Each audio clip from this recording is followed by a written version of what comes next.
So think about this for a second. How much of who you are right now is, authentically you? Mm, And how much is maybe shaped by the culture that was all around you, especially when you were growing up? that's a big question. It is. And it's actually really hard, isn't it, to kind of break away from those big peer influences, even when maybe they're not quite leading you where you truly want to go. Yeah, those currents can be incredibly strong. Exactly. And that's the powerful territory we're exploring today through a really fascinating book. We're diving into Losing My Cool: How a Father's Love and 15,000 Books Beat Hip Hop Culture. The author is Thomas Chatterton Williams. Published back in 2010. Yeah. And it's part memoir, part coming of age story, but also some sharp cultural criticism woven in there too. Absolutely. And just so you know, for this deep dive, you are experiencing a unique two-host AI conversation powered by Google's NotebookLM, which allows us to get into these summaries in a hopefully deeper and more dynamic way. What makes this book so gripping, I think, is that it really maps out Thomas Chatterton Williams's life from, adolescence into his young adult years. And he's caught between these two like giant forces. Right. On one side, you've got the massive pull of hip hop culture, which was everything to his peer group back then. Huge. And on the other side, there's his father and this deep, almost old-fashioned commitment to intellectual growth through books, through learning, a real clash. A definite clash. Yeah. So our goal today is to really unpack that tension, look at the choices Williams made, and pull out some key insights from his journey. But, without giving the whole thing away. Right. We Yeah. want you to get a feel for it, understand the pressures he was under. So maybe let's start setting the scene. Williams's childhood, where did these sort of conflicting seeds get planted? He grew up mostly in Fanwood, New Jersey. Seems like a pretty standard middle-class suburb. Yeah. But he describes it pretty vividly as having a definite white side of town and a black side of town. And his father, who he called Pappy, made a very conscious, almost defiant decision to live on the quote-unquote white side. And why was that so significant? Well, you have to understand Pappy's own story. Clarence Williams, the father, he grew up in the segregated South. He knew firsthand what formal segregation felt like, what racial discrimination felt like. Yeah. So choosing to live where they lived wasn't just about, finding a nice house. It was a statement, a refusal to let anyone tell him or his family where they could or couldn't live. It was about asserting his autonomy. Wow, that speaks volumes about him, and he becomes this major counter-influence. Totally. Yeah. The book paints him as this self-taught intellectual, someone who as a kid apparently hid in closets to read Aesop and Plato because, well, that wasn't encouraged where he was. Hiding to read Plato. Yeah. So imagine bringing that kind of intensity, that hunger for knowledge into your own home. Yeah. And their place, this one-story ranch house, wasn't just, a house with some books. It had over 15,000 books. 15,000. More than the local public library, which, by the way, Pappy also used because he ran an academic prep service out of there, too. So it wasn't just background noise. It was this whole intellectual universe right there in the house. An entire universe. But even with that foundation, how early does a kid start picking up on the other stuff? The social dynamics, the pressures. That's a good question. Williams talks about a really early memory, something on the playground. He saw some kids throwing tennis balls at another classmate against the wall, like ritually. Oof. Yeah. And for him, it wasn't just kids being mean. It was this early, powerful lesson about how groups work, inclusion, exclusion pressure. It kind of cemented his first real understanding of being a black boy in America and seeing those dynamics play out even super young. That's intense. And it really sets the stage for the cultural wave that was about to hit him, right? We're talking the 90s, early 2000s. Oh, yeah. Peak hip-hop influence. Yeah. It wasn't just music anymore. It was like the air you breathed if you were a young person then. He mentions specific artists, Biggie, Nas, Tupac. Absolutely. Yeah. These weren't just rappers.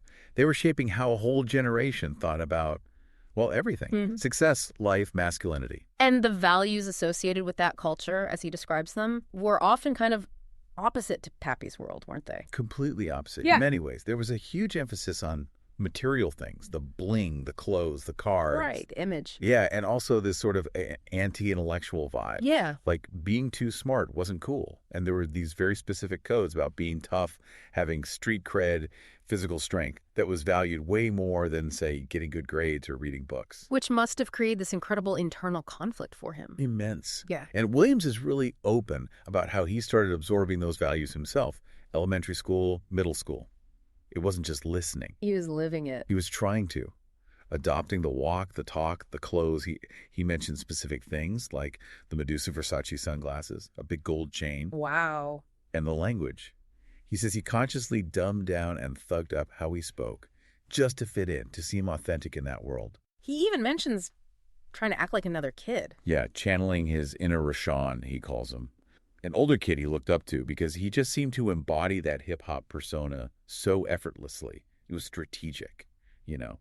Gain respect, but also maybe avoid some of the racism he felt lurking around. It sounds exhausting, just trying to belong. It does.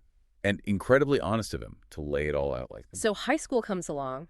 Does this split identity get easier or harder? Oh, way harder.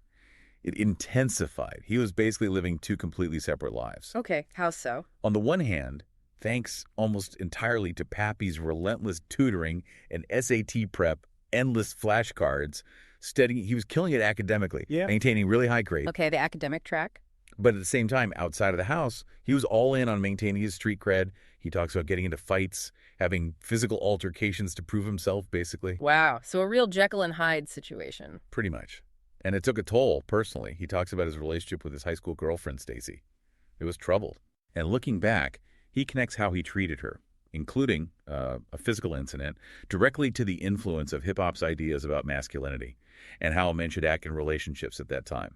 It's a really raw admission. That's heavy, acknowledging that kind of impact. It is. But despite all that turmoil, the academic side, fueled by Pappy, paid off. He got into Georgetown University. Georgetown, that's huge. Huge. And you can see how that acceptance would just ratchet up the tension even more, right? These two worlds colliding on a bigger stage. So he gets to Georgetown. Does he shed the hip-hop persona? Or does it follow him? Initially, it totally followed him. He says he mostly hung out with other black students, even spent a lot of time over at Howard University nearby, where he felt maybe more culturally comfortable, sometimes skipping his Georgetown classes to do it. Still trying to find that sense of belonging. Exactly. And something clicks. There's this pivotal moment at Georgetown he describes. a turning point. A massive one. He calls it a realization moment. He suddenly understood, or felt he understood, that he and a lot of his peers had been, well, his word is lied to. Lied to about what? About what it meant to be authentically black. He writes about recognizing this fiction that says that for you and your kind alone, an authentic existence is a severely limited one. Wow. That's profound. It really is. Like a switch flipped.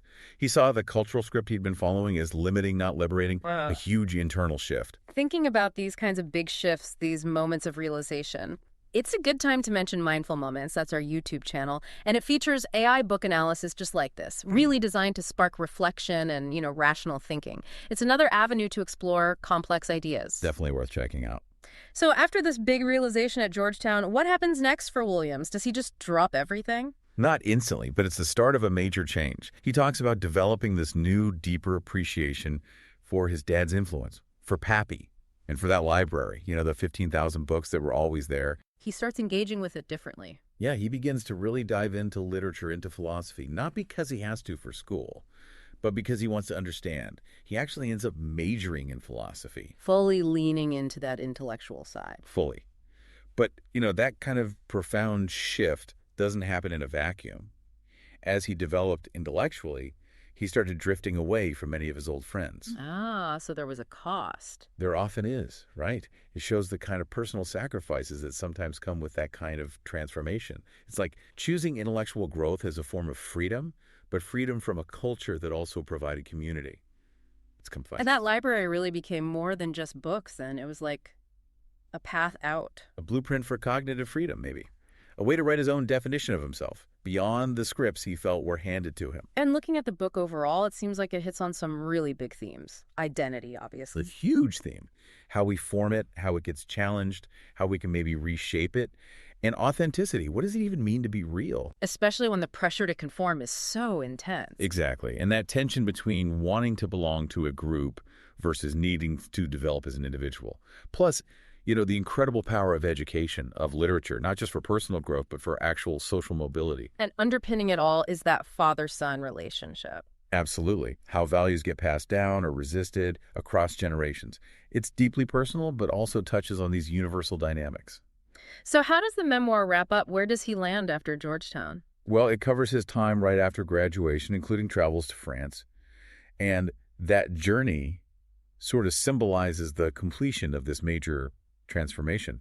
He's moved from someone whose identity felt largely defined by hip-hop culture to someone who's embraced a much broader, more complex sense of Black identity, one deeply rooted in intellectual pursuits and humanistic values. A full circle, in a way, back to the values Pappy represented, but on his own terms. Precisely, on his own terms. It's interesting, too, thinking about where the book itself came from. Right.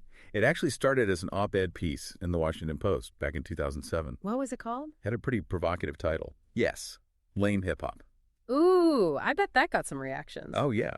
Apparently got a record number of comments for the Post at the time.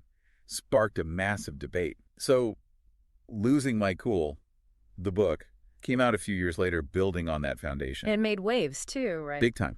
Lots of attention, plenty of controversy. It really established Williams as this, important, sometimes challenging voice on culture. And it fed into those larger conversations we're still having about education, identity, cultural influences on young people. Yeah, those are definitely ongoing conversations. And if you want to explore more deep dives into topics that make you think, topics like this one, you should definitely explore Mindful Moments on YouTube and also check out our podcasts for similar kinds of intellectual explorations. Good places to continue the journey. So, reflecting on this book, it really makes you consider the huge power, sometimes unseen power, of our environment, our families, in shaping who we become.